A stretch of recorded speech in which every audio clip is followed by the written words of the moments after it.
اگر ہم بندگی کی طرف نہیں جا پاتے ہیں اس کے باوجود بھی، تو ہم یہ کہہ سکتے ہیں کہ ہم اسلام کے رکھوالے ہیں؟ ہم تو کسی حالت میں پھر اس کے رکھوالے نہیں بنتے۔ بہت شیطانی عمل بن جاتا ہے ایسے لوگوں کا بھی کہ جو جانتے بھی ہیں، جان بھی لیتے ہیں، لیکن صحیح بندگی کا حق ادا نہیں کر پاتا۔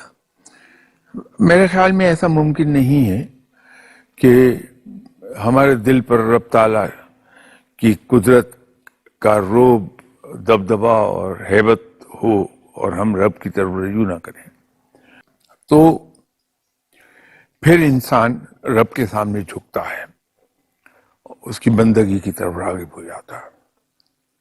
یہ اس کا منطقی نتیجہ ہے۔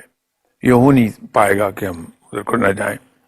جس بات کی طرف آپ اشارہ کر رہے ہیں، شاید یہ رویے ہمارے اس لیے ہوتے ہیں کہ ہم اپنی دنیاوی مصروفیات، اپنے انٹرسٹ کو حاصل کرنے میں، اپنے دنیاوی مقاصد حاصل کرنے میں اتنے نائب ہو جاتے ہیں اس بات سے کہ وقتی طور پر ذہن سے ہمارے محو ہو جاتا ہے۔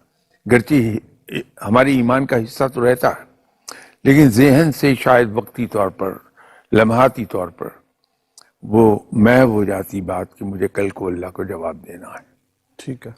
اسی لیے آپ نے دیکھا ہوگا کہ ہم میں سے ایک بہت بڑی اکثریت زندگی کے کسی نہ کسی حصے میں جا کے ایک دم سے توبہ کرتی ہے اور رب کی طرف راغب ہو جاتی ہے، کیونکہ ایمان تو ہمارا ہے، وہ تو ہمارے ساتھ رہتا ہے، اور ہمارے لاشعور اور تحت الشعور میں بھی یہ بات ہے کہ رب موجود ہے اور ہمیں کل کو اللہ کے سامنے یوم حساب حاضر ہو کے حساب کتاب دینا ہے۔ قبر کا عذاب ہے، وہ ہمیں کبھی نہیں بھولتا۔